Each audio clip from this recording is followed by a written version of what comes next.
स्वागत है आपका मेरे चैनल महेश एस्ट्रो ज्योतिष नेटवर्क पर। आज हम बात करेंगे वास्तुशास्त्र के अंदर शयन कक्ष के बारे में, यानी कि बेडरूम के बारे में। और इस पर विस्तृत चर्चा करने से पहले अगर आप चैनल पर नए हैं तो कृपया चैनल को लाइक, शेयर एंड सब्सक्राइब जरूर कीजिएगा। और अगर आपको वीडियो अच्छा लगे तो बेल आइकन जरूर दबा दें और आपको आने वाली सभी वीडियोज की नोटिफिकेशन समय पर उससे मिलते रहेंगे। तो दोस्तों, शयन कक्ष के बारे में अगर हम बात करें तो जैसे कि आप यहाँ पर ये देख रहे हैं, ये एक वर्गाकार एरिया है और इसमें किस तरीके से आप क्या चीज कहाँ पर कर सकते हैं, क्योंकि ऐसा माना जाता है कि मध्य भाग, ये जो मध्य एरिया है आपका बीच का हिस्सा, इसको हमेशा आपको खुला रखना चाहिए। तो आप एक ड्राइंग रूम या ऐसा कुछ खुले एरिया की तरह घर में प्रयोग कर सकते हैं। और इसमें सबसे पहले अगर घर की बात है तो घर का मतलब होता है शयन कक्ष। शयन कक्ष के ही बारे में हम आज बात कर रहे हैं। तो शयन कक्ष कह लें या बेडरूम कह लें, आप जो भी चाहें उसको बोल सकते हैं। तो उससे ज्योतिष का मतलब या वास्तुशास्त्र से उसका ये मतलब होता है कि जिस कक्ष के अंदर में परिवार का सर्वप्रथम जो प्रधान पुरुष है, रात्रि के समय वो शयन करता है, वह रूम। तो इसके लिए मकान के दक्षिण पश्चिम में अर्थात नैऋत्य कोण के आसपास का जो स्थान माना जाता है वो सर्वोत्तम माना जाता है। और नैऋत्य कोण अगर आप देखेंगे तो ये जो कोण है ये नैऋत्य कोण के अंदर में आता है। तो इसका मतलब हुआ कि ये कक्ष, तो यहां पर इसको बहुत अच्छा माना जाता है। नैऋत्य कोण स्थिरता का प्रतीक माना जाता है, वहां पर स्टेबिलिटी मानी जाती है। वहां पर आप कोई भी काम करेंगे तो वो स्थिर रहता है। उसका ऐसे जगह पर शयन करने वाले व्यक्ति का मन स्थिर रहता है। तो गृह स्वामी का मन निश्चित तौर पर स्थिर रहना भी चाहिए। उनको किसी भी प्रकार से अस्थिर नहीं होना चाहिए। उससे परिवार के अंदर रहने वाले सभी अन्य व्यक्तियों के ऊपर भी उसका जो प्रभाव नेगेटिव या पॉजिटिव जाता है। तो इसलिए नैऋत्य कोण में शयन कक्ष बनाना गृह स्वामी के लिए स्थायित्व देने वाला होता है, उसमें स्टेबिलिटी देने वाला होता है। तो बेड शयन कक्ष की दक्षिण दिशा में होने चाहिए, यानी कि उनका जो सिराना हो वो दक्षिण दिशा की तरफ हो। तो बेड या पलंग को इस प्रकार से रखें कि जो सोने वाला व्यक्ति है वहां पर उसका सिर पश्चिम अथवा दक्षिण दिशा की ओर रहे। पश्चिम में सिर करने से व्यक्ति उड़ते ही पूर्व दिशा की ओर देखेगा, क्योंकि जब हम इधर से उठेंगे तो सीधे ही हमारा जो, अगर सिराना इधर है तो हम इधर देखेंगे तो ये पूर्व दिशा है, इधर की तरफ हमारी दृष्टि जाएगी। तो वहां पूर्व दिशा को ये माना जाता है, पूर्व दिशा को ज्ञान, प्रकाश, इन सब चीजों के लिए अच्छा माना जाता है। तो सूर्योदय की दिशा है। तथा दक्षिण में सिर करके सोने से व्यक्ति उठ करके उत्तर दिशा की ओर देखेगा। तो उत्तर दिशा को वैसे कुबेर की दिशा भी माना जाता है। यहाँ कुबेर देवता का स्थान माना जाता है या कुबेर की दिशा माना जाता है। तो इधर अगर हम देखते हैं तो ये कुबेर का स्थान ये माना जाता है। यहाँ पर आप इसको इस हिसाब से देख सकते हैं। तो दक्षिण दिशा की ओर जो व्यक्ति सिर करके सोते हैं उनको नींद अच्छी आती है, यानी कि अनिद्रा का जो प्रॉब्लम बहुत लोगों को रहता है। और जिन लोगों को बहुत दुस्वप्न आते हैं, यानी कि जिनको डरावने सपने आते हैं, वो भी इस तरफ दिशा की तरफ जो है सिर करके सोने वाले व्यक्तियों को नहीं आते हैं। तो इसलिए भी दक्षिण की तरफ सर करके सोना चाहिए। और व्यक्ति का स्वास्थ्य भी अच्छा रहता है, अकारण टेंशन नहीं रहती। दिल की कमजोरी, ब्लड प्रेशर, सर दर्द आदि ये सभी बीमारियां भी उन लोगों को नहीं होती हैं जो इस प्रकार से शयन करते हैं। दक्षिण की ओर सिर करके सोने से देखें तो वैज्ञानिक कारण भी होते हैं इसके। तो वैज्ञानिक कारण क्या है, आइए देखते हैं। इसके विषय में कुछ आपको बता देते हैं, तो आप इसको ध्यानपूर्वक सुन लें, समझ लें।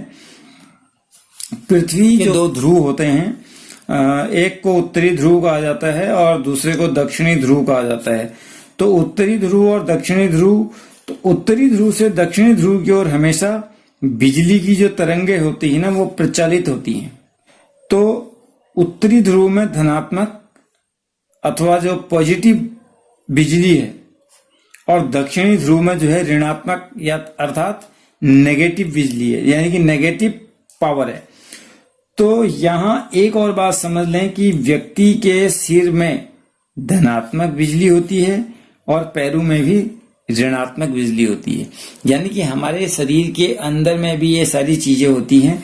तो सिर में जो होता है धनात्मक बिजली और पैरों में ऋणात्मक होती है, यानी कि अगर हम एक चुंबक को दूसरे चुंबक के करीब लाने की कोशिश करते हैं तो वह जो है बहुत नजदीक नहीं आते, अलग हो जाते हैं।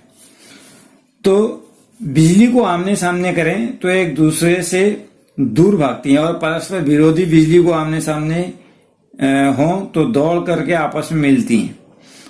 अर्थात कहने का मतलब है कि धनात्मक और ऋणात्मक आमने सामने हो तो तुरंत मिल जाएंगे, और दोनों धनात्मक और या दोनों ही ऋणात्मक आमने सामने में हो तो एक दूसरे से वो अलग होते रहेंगे।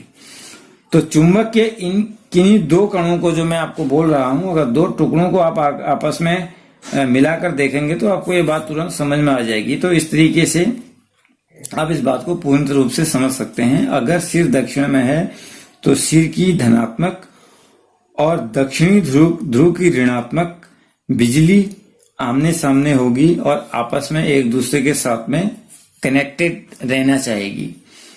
इससे क्या लाभ होगा? तो इससे लाभ यह होगा कि मनुष्य के शरीर का प्राकृतिक तौर पर प्रकृति से एक तारतम्य बन जाएगा, एक जुड़ाव हो जाएगा। तो इससे व्यक्ति को क्या कहते हैं, हम आज रिलैक्स फील कर रहे हैं, या हमें आज रिलैक्स नींद आ रही है, या हम आज रात में बहुत अच्छा सोए, हमें बहुत बढ़िया नींद आई। तो नींद आने से व्यक्ति अपने आप में तरोताजा तो महसूस करता है। तो इसके ये कारण होते हैं। तो इसलिए भी व्यक्ति को इनसे अच्छी नींद आती है। अच्छी नींद आने से व्यक्ति का हृदय मजबूत होता है, मस्तिष्क मजबूत होता है, व्यक्ति तनाव रहित होता है। और यदि रात्रि में व्यक्ति सोया और उसको स्वप्न आदि के कारण से निद्रा नहीं आई या उसमें परेशानी हुई, बार बार उसकी नींद खुलने लगी, तो इससे ये परेशानी उसको यहाँ पर सर रखने से नहीं होगी।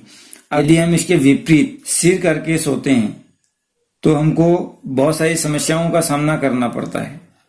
और पैर दक्षिण दिशा में उत्तरी ध्रुव में धनात्मक बिजली रहती है। उत्तर और पश्चिम में कभी भी सिर करके सोना नहीं चाहिए, क्योंकि इसमें अकाल मृत्यु का भय रहता है। अगर हम पूर्वी दिशा की तरफ सिर करके सोते हैं तो हमको विद्या लाभ रहता है। दक्षिण में सिर करके सोने से सुख और संपत्ति का लाभ होता है। पश्चिम में अगर हम सिर करके सोते हैं तो प्रबल चिंता रहती है और उत्तर में हानि रहती है। उत्तर में सिर करके सोने से मृत्यु भी हो सकती है।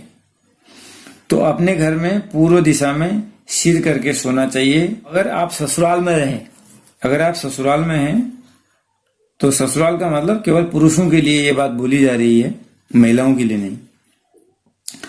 तो वहां पर आपको दक्षिण की ओर सिर करके सोना चाहिए। अब बात करते हैं अविवाहित बच्चों के लिए शयन कक्ष पश्चिम दिशा में होना अच्छा माना जाता है।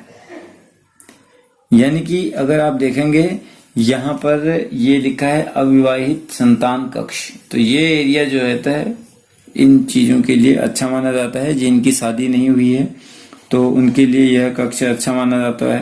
अगर आपका जो मकान है वो 1 या 2 मंजिला है या उससे भी अधिक है, तो सारे ही जगहों पर अगर आप ही रहते हैं या वो पूरा मकान आपका है, तो जो गृह स्वामी है उनका कक्ष सबसे ऊपरी मंजिल पर होना चाहिए, यानी उनको सबसे नीचे नहीं, सबसे ऊपर रहना चाहिए। ये उनके लिए ठीक रहता है। यदि आप शयन कक्ष में पढ़ाई भी करते हैं या पढ़ने के लिए भी आप शयन कक्ष का उपयोग करते हैं, तो शयन कक्ष में पढ़ाई के लिए बैठने का स्थान पश्चिम अथवा दक्षिण पश्चिम दिशा की तरफ रखें आप अपना, ये आपके लिए बहुत अच्छा रहेगा। जो बैठने की व्यवस्था है उसको इस प्रकार बना करके रखें कि पढ़ाई करने वाले व्यक्ति का मुंह उत्तर या पूर्व की ओर हो। तो इससे करने से पढ़ने वाले व्यक्ति को लाभ मिलेगा और पढ़ाई का पूर्ण उनको फायदा मिलेगा। दिमाग में अकारण से होने वाली जो परेशानियां हैं, भ्रांतियां हैं, दुविधाएं हैं, याद नहीं रहने की जो समस्या है, आलस है, ये सभी कुछ उससे दूर रहेगा, पढ़ने के प्रति लगन रहेगी, वो पढ़ने वाला व्यक्ति अग्रसर होता रहेगा। तो शयन कक्ष में यदि पूजा स्थल भी हो, बहुत सारे लोगों को हमने देखा है कि शयन कक्ष में ही मंदिर भी होता है। अब पहले तो होना नहीं चाहिए, अगर है तो वह शयन कक्ष के ईशान कोण में ही होना चाहिए। ईशान कोण आपका ये कोण होता है, मान लीजिए अगर आपका ये शयन कक्ष है तो इसका ईशान कोण कौन सा हुआ, इसका ईशान कोण ये हुआ। अगर आपका ये शयन कक्ष है तो इसका ईशान कोण ये हुआ। अगर आपका शयन कक्ष ये है तो इसका ईशान कोण ये हुआ। ये जो कोण है तो यही होना चाहिए यहाँ, तो इस जगह में आपका होना चाहिए, उस जगह पे मंदिर रखें। अगर व्यवस्था बन सके तो शयन कक्ष के बाहर ही मंदिर रखें, ऐसा उचित रहेगा।